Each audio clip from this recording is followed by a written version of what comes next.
Alright, how's it going, everyone? Welcome back to the Black Metal Rebellion. I'm your host, Jesse Morgan, and today we're going to be doing a little unpopular opinion here. I don't know which number it is, maybe number 7. I think the last one I did was about, I don't know, was it the True Cult Black Metal one, or was it the Deathcore one? I can't remember. Anyways, we're here to talk about the Lords of Chaos movie coming out by Jonas Åkerlund, a former drummer for Bathory back when they started out. Now, Jonas Åkerlund has taken upon himself to adapt some of the Lords of Chaos book into a kind of Hollywood budget film, and it is going to be loosely based on the origins of black metal and the kind of whole dramatic scene that happened in Norway in the early 90s. And that's probably going to cover the formation of Mayhem, the formation of Burzum. I'm going to assume a little bit of Emperor here and there. Immortal might be involved. I'm not sure completely about that, though. I'm pretty sure it's going to cover the church burnings, for one. It's going to be covering the... Pardon me. It's going to be probably covering the death of Euronymous, and it's probably going to be covering the murder that Frost did. It's probably going to be covering the suicide of Death. Now, my opinion on this is that I'm looking forward to seeing this movie, and that's kind of the unpopular opinion, it seems, because a lot of true black metal bands and members and people of that community are kind of taking a giant shit on this movie because they feel that it shouldn't be made. The rumor going around is that a lot of the bands involved in the movie or being portrayed in the movie didn't give consent to any of their music being used. However, I'm hearing conflicting reports that Euronymous' family gave permission to use Mayhem music in the movie. I haven't confirmed that at all, so it'll be interesting to see what music actually does pop up in the movie. Now, Jonas Åkerlund is involved with a lot of extreme metal, so I'm going to assume there's going to be some extreme metal clips in here. I'm hoping that the Metallica Man Unkind music isn't playing for the video or for this thing. I'm hoping that they find a little bit more better suited music for this, because like you did see that Mankind video with some footage from the upcoming Lords of Chaos film with Rory Culkin in it and the guy who's playing Dead. I'm hoping they choose something different, though. Like, I'm hoping they do use some actual black metal in this. Now, let's talk a little bit about this movie. I've seen a couple of the trailers, the main one, the official one. I've seen parts 1 and 2 as well. It seems like there's going to be some pretty interesting stuff in it. There's, looks like Rory Culkin's character, Euronymous, and Dead are talking about how to portray themselves to society, how to, start this kind of cult look, how to portray themselves as evil and grim to the outside world, and maybe talking a little bit how to, portray themselves on stage. That was kind of a neat little part of the trailer. There's also parts where Varg's character is talking to Euronymous and telling him, you set up these rules, but you're betraying your own rules in it. And so it's kind of neat to see there's going to be some conflict of character in there. And, since this is a movie, it's obviously going to be dramatic. It's going to be probably a little bit more dramatic than the actual events that happened, but that's to be expected. A movie is meant to entertain the general audience. And that's what you got to think about when you go into this movie. This movie isn't here to satisfy every small itch that the underground black metal community has. They're not here to satisfy their wants and needs. This is a film that's supposed to entertain the general audience. And like I said in the live stream last night, or whenever you're seeing this, the latest live stream, I kind of say that the general audience, for the most part, probably hasn't heard black metal. The general audience probably hasn't heard a lot of extreme metal at all. They probably haven't heard a lot of death metal. They probably haven't heard like a lot of gore grind or what have you. So when they come into watching this movie, like, all movies are made to make money. If you're one of those people that's saying, "Oh, this was just a cash grab," you're a bit of an idiot and kind of missing the point. Every movie and every studio sets out to make money by making films. No one goes and makes a movie at that, level saying, "Hey, I hope this doesn't make money." So just kind of reel back that it's a cash grab, because every movie is a cash grab then. So that being said, Jonas Ackerlund and the other producers of this film want it to make money, and the only way it can make money is if it appeals to the mainstream audience. And this is going to be like a kind of a horror, kind of a suspense mystery film, but it's still gotta be hitting all the right notes for like a general audience. So obviously the drama in this is going to be amped up to 11. Obviously the tongue-in-cheek stuff is probably going to be amped up to 11. The comedy in this is probably going to be injected in ways that may or may not have happened in real life, or how it actually went down in Norway in the early 90s. So don't expect for this to be like a beat-by-beat representation of what really happened. This isn't a documentary. If you're looking for a documentary kind of style or ensemble film, this isn't it. This is meant for entertainment. If you want something like that, I highly recommend going and watching Until the Light Takes Us.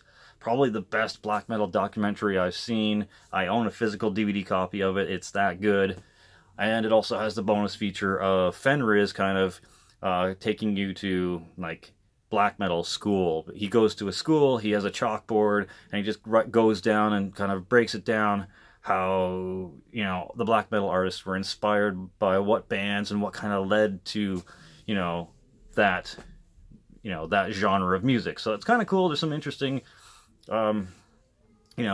bonus content there. So if you want that kind of thing, if you want like a beat by beat, play by play of what actually went down from the horse's mouth per se, then go check out Until the Light Takes Us. That's not what Lords of Chaos is going to be, and it shouldn't have to be, because once again, it's an entertainment outlet. It's a movie. It's not a documentary. Even a lot of based on true story films take liberties with the truth just to make it more interesting for the viewer. So I guess what I'm trying to say is, anyone who watches this is not a poser. Watching Lords of Chaos does not make you a poser. They're the elitist, like, mean girls of black metal society are going to call you that. Don't let them get to you. They're so caught up in being special. They're so caught up in being underground and cult, and they're so caught up in their little cliquey bullshit that this is how they have to preserve their their status. This is how they have to preserve their character and whatnot, by putting people down who are just out looking for a good time and want to be entertained. So don't let the thoughts of the black metal community derail your interest for this film. Hopefully you will be able to make up your own mind like a mature, rational adult is supposed to.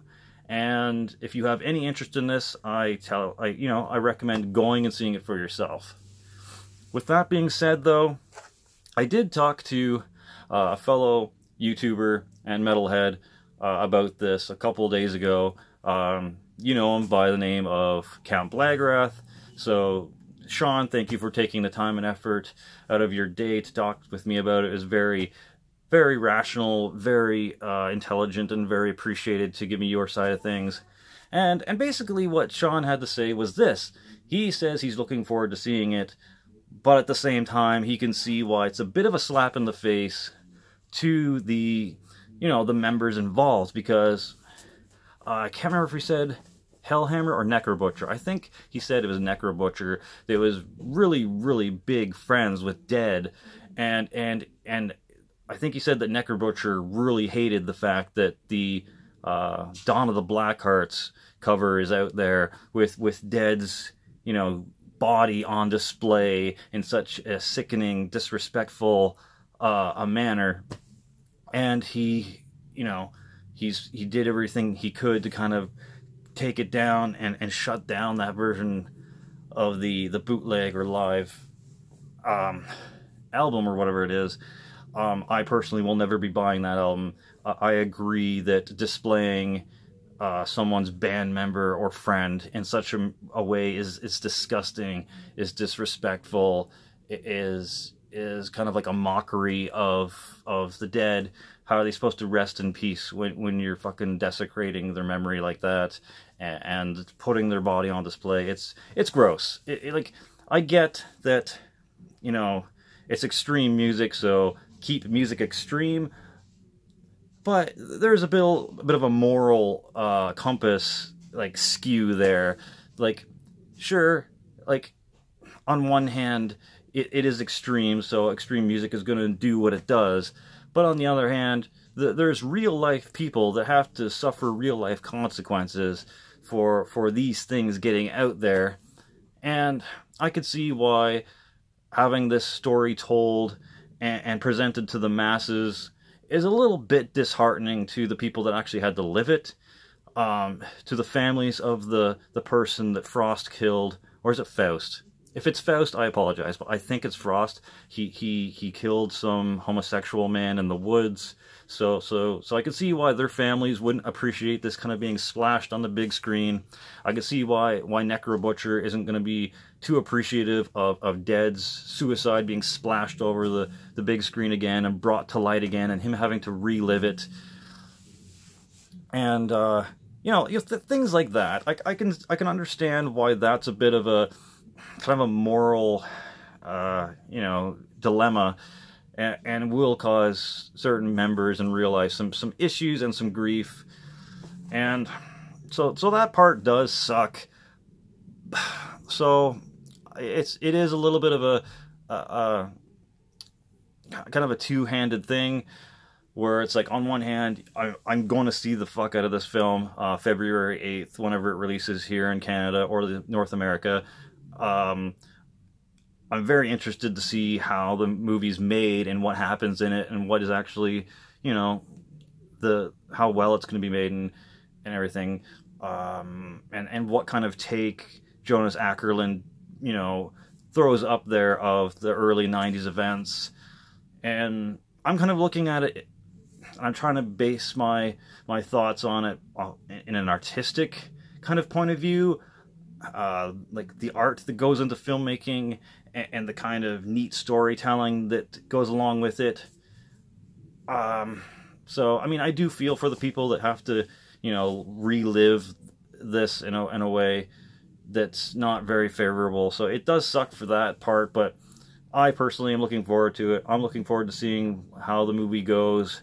It currently has a 92% fresh rating on Rotten Tomatoes right now. So for all the viewers and all the judges that saw it at the was it Sundance Festival or whatever, the couple of the showings that they had in Europe anyways when it first opened up, it like I said, so it's being really panned like really well by the critics right now. So it seems like the movie's done like in a really top-notch fashion.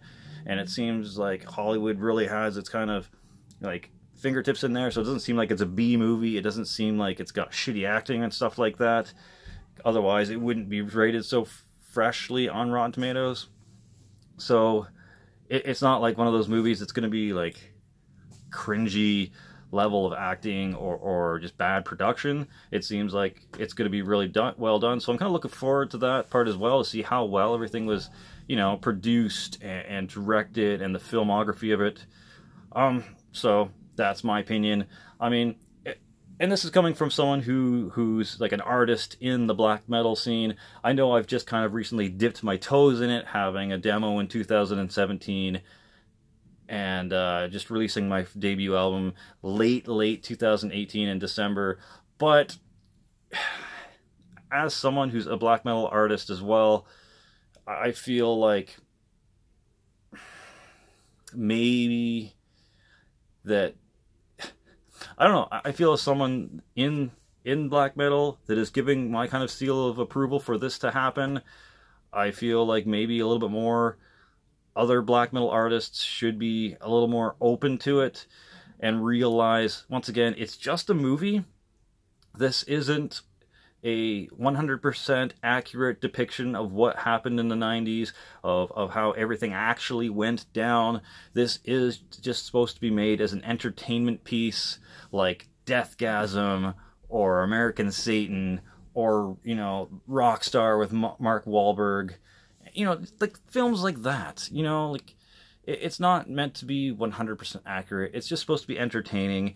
And at the end of the day, at least it's another fucking, you know, extreme metal related film that's getting made. There needs to be more of those. Like, I wish there was more extreme metal or just metal movies made in general. Movies made about metal bands, or like the beginning of different genres. Like, could you imagine like a movie based on the beginnings and origins of death metal?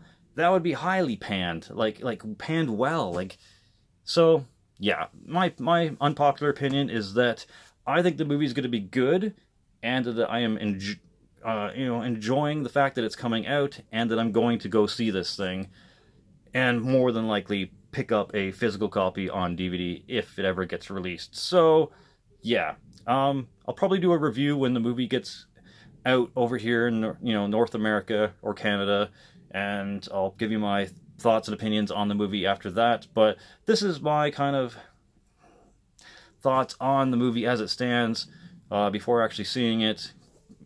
Watch the trailers. I'll have the trailers linked up in the description box below. Let me know your thoughts on this film. Let me know your thoughts on the trailer. Are you going to see this? Do you support, you know, this film being made and its release? If not, tell me why. If so, tell me why. Let's get a discussion going on about this, because I know we're all movie fans as well. For Glory, for the Rebellion, Slimerella out.